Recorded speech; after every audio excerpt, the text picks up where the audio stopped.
SSC MTS यानी कि कर्मचारी चयन आयोग मल्टीटास्किंग एक राष्ट्रीय स्तर की परीक्षा है जिसे एसएससी द्वारा हर साल भारत के विभिन्न मंत्रालयों, विभागों और कार्यालयों में ग्रुप सी के पदों पर भर्ती के लिए आयोजित किया जाता है। एसएससी एमटीएस एग्जाम 10वीं पास करने के बाद उम्मीदवारों के लिए भारत में सरकारी नौकरी पाने का एक शानदार विकल्प है। अगर आप भी केंद्र सरकार के अधीन सरकारी नौकरी पाना चाहते हैं तो इस वीडियो में आपको एसएससी एमटीएस क्या है इसके बारे में पूरी जानकारी दी जाएगी।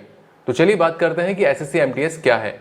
एसएससी एमटीएस एक राष्ट्रीय स्तर की प्रतियोगी परीक्षा है जो कर्मचारी चयन आयोग यानी कि एसएससी द्वारा केंद्र सरकार के विभिन्न विभागों, मंत्रालयों और कार्यालयों में multitasking staff, group C, non gazetted और नॉन मिनिस्ट्रियल पोस्ट आदि की भर्ती के लिए आयोजित की जाती है।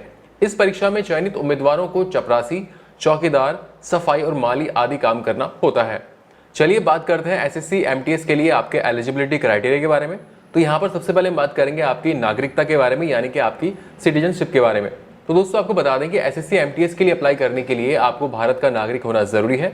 अब बात करते हैं आपके एजुकेशनल क्वालिफिकेशन के बारे में। तो दोस्तों यहाँ पर आपको बता दें कि एसएससी एमटीएस एग्जाम में आवेदन करने के लिए कैंडिडेट्स का किसी भी मान्यता प्राप्त बोर्ड या संस्था से न्यूनतम यानी कि कम से कम आपको 10वीं पास होना जरूरी है। तो ये है आपकी एजुकेशनल क्वालिफिकेशन। अब हम बात करेंगे यहाँ पर आपकी एज लिमिट यानी कि आपकी आयु सीमा के बारे में।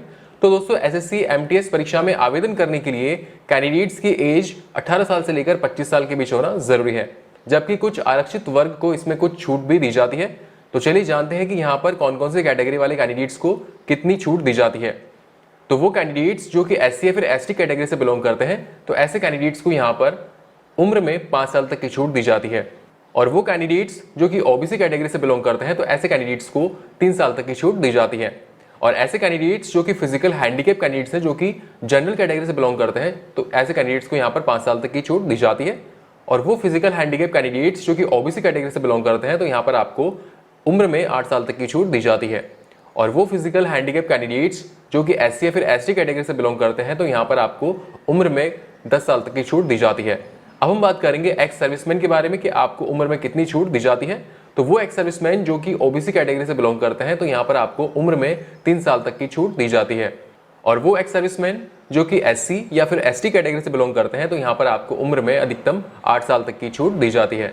और वो एक्स सर्विसमैन जो कि जनरल कैटेगरी से बिलोंग करते हैं तो ऐसे एक्स सर्विसमैन को अधिकतम उम्र में जो है 3 साल तक की छूट दी जाती है। तो दोस्तों ये थी आपकी उम्र और उम्र में मिलने वाली छूट। अब हम बात करेंगे एसएससी एमटीएस के सिलेक्शन प्रोसेस के बारे में। तो दोस्तों यहाँ पर आपको बता दें कि एसएससी एमटीएस के सिलेक्शन प्रोसेस को 3 स्टेप्स में डिवाइड किया गया है। इसके फर्स्ट स्टेप में आपका होता है पेपर फर्स्ट जो कि आपका एक ऑब्जेक्टिव पेपर होता है। इसके सेकंड स्टेप में होता है आपका पीईटी और पीएसटी यानी कि फिजिकल एफिशिएंसी टेस्ट और फिजिकल स्टैंडर्ड टेस्ट। दोस्तों यहाँ पर आपको बता दें कि ये जो आपका पीईटी और पीएसटी होता है ये केवल हवलदार पोस्ट के लिए होता है। और इसके थर्ड स्टेप में होता है आपका डिस्क्रिप्टिव पेपर। तो दोस्तों यहाँ पर इन तीनों स्टेप्स के बारे में हम डिटेल से 1 बाय 1 करके बात करेंगे। तो चलिए पहले बात करते हैं इसके पेपर फर्स्ट के बारे में। इसका ये जो पेपर फर्स्ट होता है ये आपका मल्टीपल चॉइस क्वेश्चंस आधारित एक पेपर होता है जो कि आपका ऑनलाइन एग्जाम होता है। दोस्तों इस पेपर फर्स्ट में आपके 4 सेक्शंस होते हैं। सेक्शन फर्स्ट होता है आपका जनरल इंटेलिजेंस और रीजनिंग का। इसमें आपके टोटल 25 क्वेश्चंस आते हैं और ये 25 क्वेश्चंस टोटल 25 मार्क्स के होते हैं। यहाँ पर आपका सेक्शन सेकंड होता है न्यूमेरिकल एप्टीट्यूड का, और इस पेपर में आपके 25 क्वेश्चंस आते हैं और ये 25 क्वेश्चंस 25 मार्क्स के होते हैं। यहाँ पर आपका सेक्शन थर्ड होता है यानी कि इसका पेपर थर्ड होता है जनरल इंग्लिश का, और जनरल इंग्लिश के अंदर भी आपके 25 क्वेश्चंस होते हैं और ये 25 क्वेश्चंस 25 मार्क्स के होते हैं। यहाँ पर आपका पेपर फोर्थ होता है जनरल अवेयरनेस का, और जनरल अवेयरनेस के अंदर भी आपके 25 क्वेश्चंस आते हैं और ये 25 क्वेश्चंस 25 मार्क्स के होते हैं। यानी कि पेपर फर्स्ट में कुल 100 क्वेश्चंस होते हैं और ये 100 क्वेश्चंस टोटल 100 मार्क्स के होते हैं। और दोस्तों यहाँ पर आपको बता दें कि पेपर फर्स्ट क्लियर करने के लिए आपको 90 मिनट का समय दिया जाता है। इसके अलावा आपको बता दें कि पेपर फर्स्ट में आपको इंग्लिश और हिंदी दोनों ही लैंग्वेज का ऑप्शन दिया जाता है। और दोस्तों यहाँ पर आपको बता दें कि इसमें आपके नेगेटिव मार्किंग भी होती है, यानी कि अगर आप कोई गलत आंसर करते हैं तो आपका 0.25 मार्क्स काट लिया जाता है। दोस्तों यहाँ पर आपको बता दें कि वो कैंडिडेट्स जो कि हैंडीकैप कैंडिडेट्स है तो ऐसे कैंडिडेट्स को पेपर फर्स्ट क्लियर करने के लिए 120 मिनट का टाइम दिया जाता है। तो दोस्तों ये था आपका पेपर फर्स्ट। अब हम बात करेंगे सिलेक्शन प्रोसेस के अगले स्टेप के बारे में जो कि आपका पीईटी और पीएसटी। और दोस्तों यहाँ पर आपको बता दें कि पीईटी और पीएसटी केवल हवलदार पोस्ट के लिए ही होता है। तो यहाँ पर पहले हम बात करेंगे इसके पीईटी यानी कि फिजिकल एफिशिएंसी टेस्ट के बारे में। तो पीईटी के अंदर एक तो आपकी वॉकिंग होगी, इसके अलावा आपकी साइकिलिंग होगी। तो पहले हम बात करेंगे मेल कैंडिडेट्स की वॉकिंग डिटेल्स के बारे में। तो जो मेल कैंडिडेट्स है यहाँ पर आपकी कुल 1600 मीटर की वॉकिंग टेस्ट लिया जाएगा और ये 1600 मीटर वॉकिंग टेस्ट क्लियर करने के लिए आपको 15 मिनट का समय दिया जाएगा। और जो फीमेल कैंडिडेट्स हैं यहाँ पर आपकी वॉकिंग टेस्ट लिया जाएगा 1 किलोमीटर का, और ये 1 किलोमीटर वॉकिंग टेस्ट क्लियर करने के लिए आपको 20 मिनट का टाइम दिया जाएगा। अब बात करते हैं आपके साइकिलिंग टेस्ट के बारे में। तो जो मेल कैंडिडेट्स है यहाँ पर आपका साइकिलिंग टेस्ट कुल 8 किलोमीटर का लिया जाएगा, और ये 8 किलोमीटर साइकिलिंग टेस्ट क्लियर करने के लिए आपको 30 मिनट्स यानी कि आधे घंटे का समय दिया जाता है। अब बात करते हैं फीमेल कैंडिडेट्स के साइकिलिंग टेस्ट के बारे में। तो यहाँ पर जो फीमेल कैंडिडेट्स है यहाँ पर आपका साइकिलिंग टेस्ट कुल 3 किलोमीटर का होगा, और ये 3 किलोमीटर साइकिलिंग टेस्ट क्लियर करने के लिए आपको 25 मिनट का समय दिया जाएगा। तो दोस्तों ये था इसका पीईटी यानी कि फिजिकल एफिशिएंसी टेस्ट। अब बात करते हैं यहाँ पर आपके पीएसटी यानी कि फिजिकल स्टैंडर्ड टेस्ट के बारे में। तो इसके पीएसटी में आपका हाइट, आपका चेस्ट और आपका वेट का मेजरमेंट किया जाता है। तो यहाँ पर पहले बात करेंगे मेल कैंडिडेट्स की हाइट के बारे में। तो यहाँ पर जो मेल कैंडिडेट्स है यहाँ पर आपकी हाइट कम से कम 157.5 सेंटीमीटर तक होना जरूरी है। और दोस्तों यहाँ पर आपको बता दें कि वो कैंडिडेट्स जो कि पहाड़ी एरिया से बिलोंग करते हैं और वो कैंडिडेट्स जो कि ऐसे कैटेगरी से बिलोंग करते हैं, तो यहाँ पर ऐसे कैंडिडेट्स को हाइट में कम से कम 5 सेंटीमीटर की छूट दी जाती है। अब हम बात करेंगे फीमेल कैंडिडेट्स की हाइट के बारे में।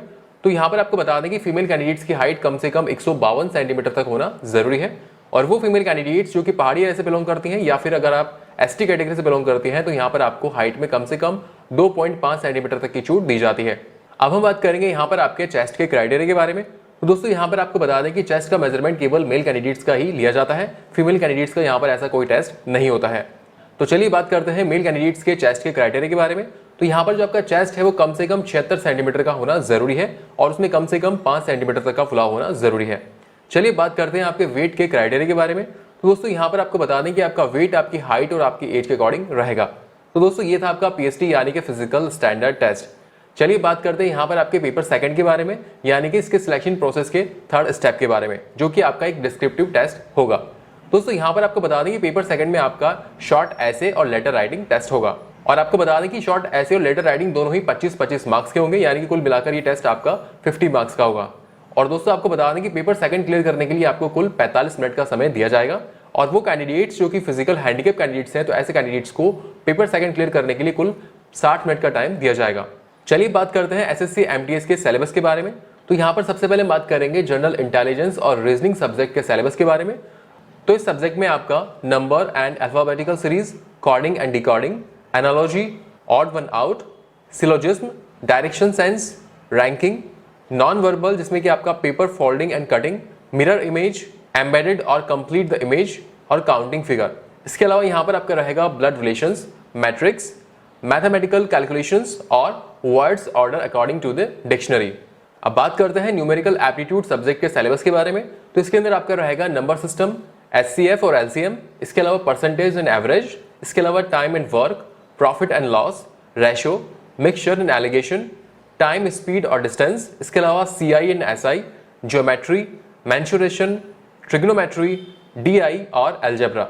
चलिए बात करते हैं आपके इंग्लिश लैंग्वेज सब्जेक्ट के सिलेबस के बारे में। तो इसके अंदर आपका रहेगा spot the error, fill in the blanks, synonyms, antonyms, इसके अलावा स्पेलिंग और detecting misspelled words, idioms and phrases, one word substitution, improvement of sentences और कॉम्प्रहेंशन पैसेज।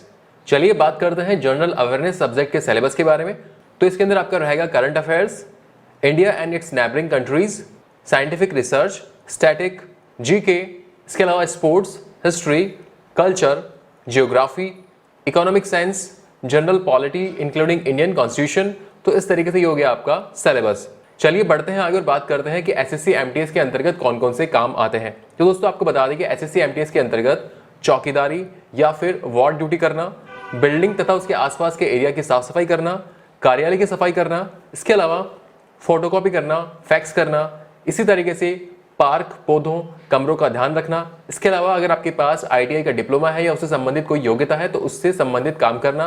इसके अलावा कमरों और फर्नीचर की सफाई करना।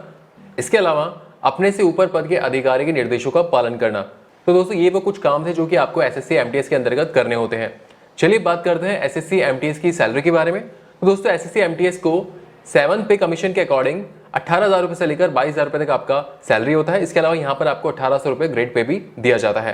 तो दोस्तों ये थी एसएससी एमटीएस को मिलने वाली सैलरी। चलिए बात करते हैं एसएससी एमटीएस की आप तैयारी कैसे कर सकते हैं। दोस्तों एसएससी एमटीएस की तैयारी के लिए हम आपको कुछ महत्वपूर्ण टिप्स बताने जा रहे हैं जो परीक्षा की तैयारी करने के लिए आपके लिए उपयोगी साबित हो सकते हैं। टिप नंबर 1, सबसे पहले परीक्षा का पूरा सिलेबस एक बार जरूर देख लें और उसी के हिसाब से पढ़ाई करें। टिप नंबर 2, आप जिस विषय में सबसे ज्यादा कमजोर हैं उस पर ज्यादा फोकस करें। टिप नंबर 3, गणित एवं रीजनिंग विषय पर ज्यादा ध्यान दें क्योंकि यह स्कोरिंग सब्जेक्ट होता है। टिप नंबर 4, अच्छी बुक्स का सिलेक्शन बहुत जरूरी होता है, तो आप अच्छे बुक्स का सिलेक्शन जरूर करें।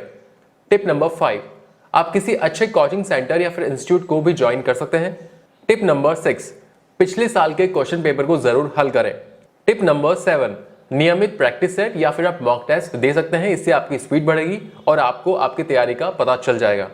टिप नंबर 8, करंट अफेयर्स के लिए नियमित न्यूज़पेपर या फिर मंथली मैगजीन पढ़ते रहें। सो फ्रेंड्स, ये वीडियो था एसएससी एमटीएस के बारे में, जिसमें हमने जाना कि एसएससी एमटीएस क्या होता है। इसके अलावा हमने बात करी एसएससी एमटीएस के सिलेक्शन प्रोसेस के बारे में, इसके सिलेबस के बारे में, और इसके अलावा हमने यहाँ पर बात करी इसके एलिजिबिलिटी क्राइटेरिया और इसके सैलरी के बारे में। दोस्तों, उम्मीद करते हैं कि यहाँ पर हमने आपको कुछ इन्फॉर्मेशन दी वो आपको अच्छी लगी होगी।